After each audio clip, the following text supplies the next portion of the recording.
दोस्तों, आज मैं आपको जिस वारदात के बारे में बताने जा रहा हूं, वो वारदात उत्तर प्रदेश के कानपुर इलाके की है। पत्नी के अवैध रिश्ते से तंग आकर पति ने पत्नी और उसके प्रेमी की हत्या कर खुद ही पुलिस को फोन किया। नमस्कार दोस्तों, मैं उपेश कुमार आप सभी का स्वागत करता हूं हमारे और आपके अपने चैनल कुम्हरिया टीवी में क्राइम की एक रहस्यमय कहानी के साथ। दोस्तों, अगर आप चैनल पर नए हैं तो प्लीज सब्सक्राइब करके घंटी के बटन को क्लिक कर लीजिए ताकि मेरी हर वीडियो का नोटिफिकेशन आप तक पहुंचती रहे।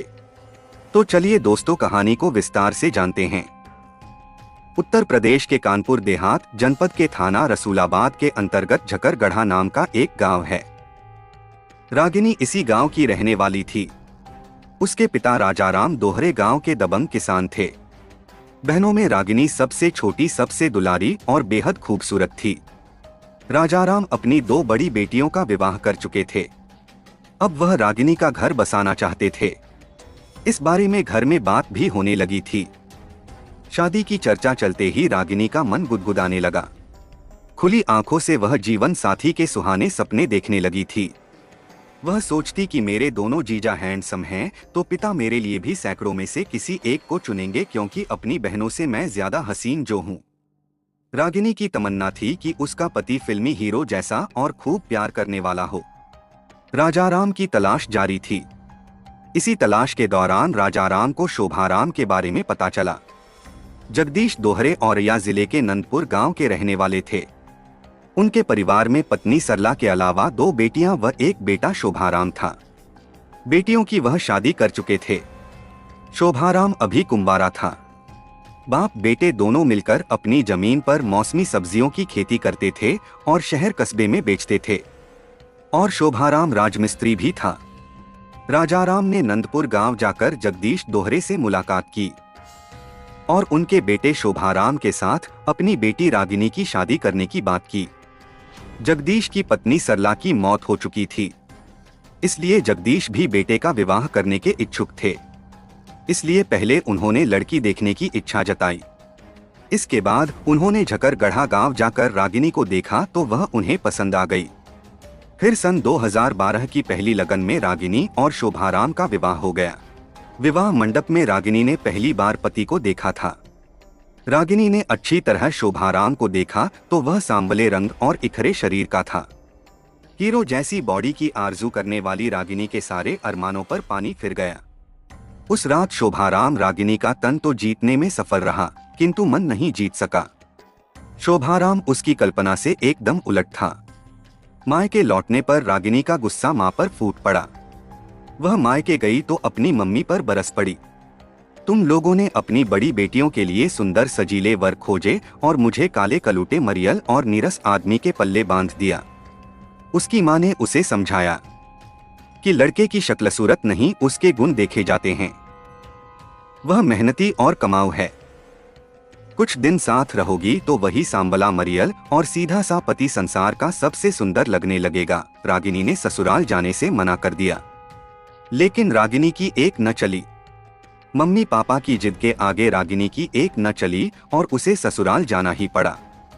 शोभाराम के साथ वह पति धर्म भी निभाती रही, परंतु उसे दिल से स्वीकार नहीं कर सकी। इस बीच वह एक बेटी व एक बेटे की मां बन गई। इन्हीं दिनों शोभाराम के पिता जगदीश दोहरे की बीमारी के कारण मौत हो गई। पिता की मौत के बाद घर की सारी जिम्मेदारी शोभाराम के कंधे पर आ गई। समय गुजरता रहा। गुजरते वक्त के साथ रागिनी के मन की कसक बढ़ती गई। अकेली होती तो उठते बैठते अपने भाग्य को कोसती रहती। उस वक्त रागिनी की कल्पना भी नहीं थी कि जल्द ही घुटन से उसे मुक्ति मिलने वाली है और उसका साइड इफेक्ट बेहद खतरनाक होगा। रागिनी के घुटन भरे जीवन में रिंकू यादव नाम के युवक की एंट्री हो गई। एक दिन घर का सीलिंग फैन खराब हो गया था। रागिनी ने यह बात शोभाराम को बताई। 20 वर्षीय रिंकू यादव गांव के पश्चिमी छोर पर रहता था। उसके पिता लायक सिंह यादव थाना सहार में होमगार्ड थे। रिंकू का बड़ा भाई कुलदीप यादव आगरा में चमड़े का बैग बनाने वाली किसी फैक्ट्री में काम करता था। उसकी दो बहनें थीं, जिनकी शादी हो चुकी थी। रिंकू सहायल कस्बे में एक बिजली की दुकान पर काम करता था। कुछ देर बाद शोभाराम रिंकू के घर पहुंचा। रिंकू उस समय घर पर ही था। शोभाराम ने उसे घर का पंखा खराब होने के बाबत बताया और रिंकू को घर ले आया। रिंकू यादव शोभाराम के घर पहुंचा तो उसकी नजर रागिनी पर पड़ी। दोनों ने एक दूसरे को गौर से देखा। उनकी नजरें मिली तो पल भर में ही दोनों के दिल में कुछ कुछ होने लगा। रिंकू सोचने लगा कि लंगूर के पहलू में हूर कैसे आ गई। यह अप्सरा तो मेरे नसीब में होनी चाहिए थी। अपनी उम्र से कई साल छोटे, लंबे तगड़े और साफ रंगत वाले रिंकू यादव को देखकर रागिनी भी बहुत प्रभावित हुई। बिजली का पंखा ठीक करने के दौरान रिंकू रागिनी पर आंखों से तीर चलाता रहा। उसका हर तीर रागिनी के जिगर में हलचल करता रहा। आंखों की मूक भाषा में रागिनी भी बहुत कुछ उससे कहती रही। रिंकू अपना काम करके चला गया, जबकि रागिनी उसके ख्यालों में गुम हो गई। उस दिन के बाद रिंकू यादव अक्सर शोभाराम के घर आने लगा। वह ऐसे समय आता था जब शोभाराम घर पर नहीं होता था। वह किसी न किसी बहाने रागिनी के घर आने लगा था। मन में जो आकर्षण था उसे चमकीला बनाने के लिए रिंकू व रागिनी ने देवर भाभी का रिश्ता जोड़ लिया। रिश्ता बना तो बातचीत शुरू हो गई। अपने से 8 साल छोटे रिंकू की बातों का रागिनी भी हंसकर जवाब दे दिया करती थी। रिंकू रागिनी को रिझाने के लिए उसकी तारीफ किया करता था। अपनी तारीफ सुनकर रागिनी गदगद हो गई थी। हकीकत यह थी कि रागिनी रिंकू को मन ही मन चाहती थी। रिंकू भी हर हाल में उसे पाना चाहता था। रागिनी के हाव भाव से वह समझ चुका था कि रागिनी भी उसे पसंद करती है, लेकिन वह इजहार नहीं कर पा रही है। एक दिन दोपहर को रागिनी के दोनों बच्चे सो रहे थे। शोभाराम बाजार गया हुआ था। गर्मियों के दिन थे। गली में सन्नाटा पसरा हुआ था। रिंकू ऐसे ही मौके की तलाश में था। वह रागिनी के घर पहुंच गया। इधर उधर की बातों और हंसी मजाक के बीच रिंकू ने रागिनी का हाथ अपने हाथ में ले लिया। रागिनी ने इसका विरोध नहीं किया। वह मन ही मन बेहद खुश था। फिर एक दिन मौका मिलते ही रागिनी और रिंकू ने मर्यादा की दीवार तोड़ अपनी हसरतें पूरी की। इसके बाद शोभाराम की आंखों में धूल झोंककर रागिनी रिंकू के साथ अक्सर मौज मस्ती करने लगी थी। अवैध रिश्तों का यह सिलसिला करीब 1 साल तक ऐसे ही चलता रहा। नाजायज रिश्तों को कोई लाख छिपाने की कोशिश क्यों न करे, लेकिन वह छिप नहीं पाते। किसी तरह पड़ोसियों को रागिनी और रिंकू के अवैध रिश्ते की भनक लग गई। शोभाराम के दोस्तों ने कई बार उसे उसकी पत्नी और रिंकू के संबंधों की बात बताई, लेकिन उसने उनकी बातों पर ध्यान ही नहीं दिया, क्योंकि उसे पत्नी पर पूरा भरोसा था। जबकि सच्चाई यह थी कि वह उसके साथ लगातार विश्वासघात कर रही थी। रागिनी कुंबारे रिंकू यादव की इतनी दीवानी हो गई थी कि वह पति को कुछ समझती ही नहीं थी। नाजायज रिश्तों का भांडा तब फूटा जब एक रोज शोभाराम ने अपनी पत्नी रागिनी और रिंकू को अपने ही घर में आपत्तिजनक स्थिति में रंगे हाथों पकड़ लिया। रिंकू ने जब शोभाराम को देखा तो वह फुर्ती से भाग गया। उसने भी उससे कुछ नहीं कहा, लेकिन उसने रागिनी को खूब खरी खोटी सुनाई और दोबारा ऐसी हरकत न करने की हिदायत देकर छोड़ दिया। उस दिन के बाद से कुछ दिनों तक रिंकू का रागिनी के यहाँ आना जाना लगभग बंद हो गया, पर यह पाबंदी ज्यादा दिनों तक कायम न रह सकी। मौका मिलने पर दोनों फिर से शोभाराम की आंखों में धूल झोंकने लगे, पर अब वह काफी सावधानी बरत रहे थे। रागिनी की बेटी अब तक 8 साल की हो चुकी थी। वह अपनी उम्र से कुछ ज्यादा समझदार थी। रिंकू के घर आने पर वह ताक झांक में लगी रहती थी। बेटी उसके नापाक रिश्तों में बाधा न बने, इसलिए रागिनी ने उसे ननिहाल रहने को भेज दिया। बेटी के ननिहाल में रहने पर रागिनी पूरी तरह आजाद हो गई। शोभाराम राजमिस्त्री था, इसलिए वह सुबह घर से निकलता तो फिर शाम को ही घर आता था। दोपहर में रागिनी चालाकी के साथ रिंकू को बुला लेती, फिर दोनों रंगरलियां मनाते थे। पति के आने से पहले रागिनी सती सावित्री बन जाती थी, लेकिन चालाकी के बावजूद शोभाराम ने एक रोज फिर से पत्नी को रिंकू के साथ रंगे हाथ पकड़ लिया। उस रोज शोभाराम सुबह काम पर तो गया था, लेकिन तबीयत खराब होने की वजह से वह दोपहर में ही वापस घर आ गया था। इस बार उसने रिंकू को खूब खरी खोटी सुनाई और पत्नी की जमकर पिटाई की। इसके बाद रिंकू का घर आना जाना बंद हो गया। जनवरी 2023 के पहले सप्ताह में रागिनी ने एक और बेटी को जन्म दिया। बेटी के जन्म से शोभाराम को खुशी नहीं हुई। क्योंकि उसे शक था कि यह बेटी जरूर रागिनी और रिंकू के नाजायज रिश्तों की निशानी है। लेकिन समाज के डर से उसने जुबान बंद रखी। बेटी के जन्म के बाद शोभाराम को लगा कि रागिनी ने रिंकू के साथ संबंध खत्म कर लिए हैं। यह उसकी भूल थी। रागिनी अब भी मौका मिलने पर रिंकू से मिलने का प्रयास करती रहती थी। उसे झटका तब लगा जब उसने एक रोज रिंकू को शाम के धुंधलके में अपने घर से निकलते देख लिया। शोभाराम की अब गांव में खूब बदनामी होने लगी थी।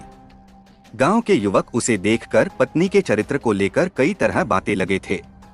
उसने पत्नी को बड़ी बेटी की दुहाई देते हुए समझाया, लेकिन रागिनी पर कोई असर नहीं पड़ा।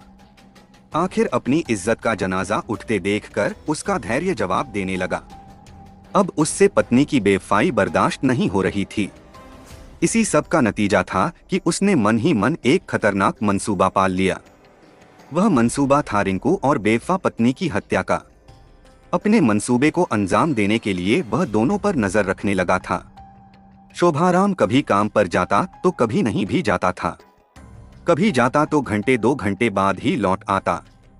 रागिनी अच्छी तरह जान गई थी कि उसका पति उस पर नजर गड़ाए हैं, इसलिए वह स्वयं सतर्क थी और उसने प्रेमी रिंकू को भी सतर्क कर दिया था कि वह उसके घर तभी आए जब वह उसे फोन कर बुलाए।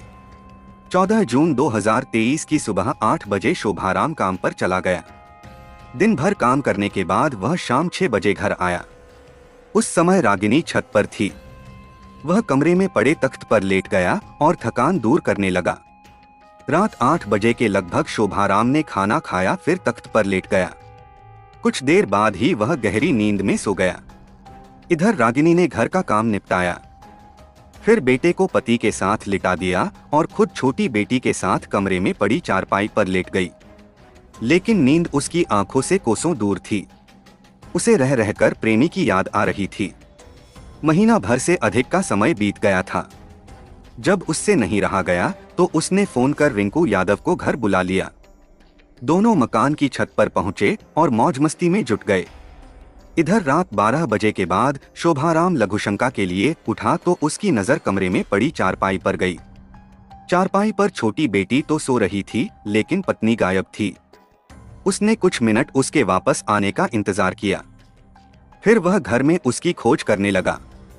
उसने घर का कोना कोना छान मारा, लेकिन रागिनी उसे कहीं नहीं दिखी। तभी उसके मन में विचार आया कि रागिनी कहीं छत पर तो नहीं। यह विचार आते ही शोभाराम दबे पांव सीढ़ियां चढ़ता हुआ छत पर पहुंचा। छत का दृश्य देखकर शोभाराम का खून खौल उठा। उसकी भुजाएं फड़कने लगीं। छत पर रागिनी और रिंकू यादव अर्धनग्न अवस्था में देखकर उसने आव देखा न ताव। शोभाराम ने पास पड़ी ईंट उठाई और रागिनी पर छाए रिंकू के सिर पर भरपूर प्रहार किया। प्रहार से रिंकू का सिर फट गया और खून की धार बहने लगी। पति के रूप में रागिनी ने साक्षात मौत को देखा तो वह प्रेमी के ऊपर लेट गई और गिड़गिड़ाने लगी। यह देखते ही शोभाराम का गुस्सा और बढ़ गया। उसने दूसरा वार पत्नी रागिनी के सिर पर किया तो उसका भी सिर फट गया और खून का फव्वारा छूट पड़ा। इसके बाद शोभाराम ने अनगिनत प्रहार रागिनी और रिंकू के सिर और चेहरे पर किए तथा दोनों को मौत के घाट उतार दिया। इसके बाद वह छत पर ही बैठा बीड़ी पीता रहा। कुछ देर बाद उसने खुद ही मोबाइल फोन से पुलिस कंट्रोल रूम को डबल मर्डर की सूचना दी। सूचना पाते ही थाना पुलिस व अन्य अधिकारी घटनास्थल आ गए। पुलिस ने दोनों शवों को कब्जे में लेकर जांच शुरू की तो इन हत्याओं के पीछे अवैध रिश्ते की बात सामने आई। 16 जून 2023 को पुलिस ने हत्यारोपी शोभाराम दोहरे को औरैया की जिला अदालत में पेश किया, जहां से उसे जिला जेल भेज दिया गया। मृतका रागिनी के तीनों बच्चे अब अपने नाना नानी के घर पल रहे थे। दोस्तों, कहानी में अंत तक बने रहने के लिए आपका बहुत बहुत धन्यवाद।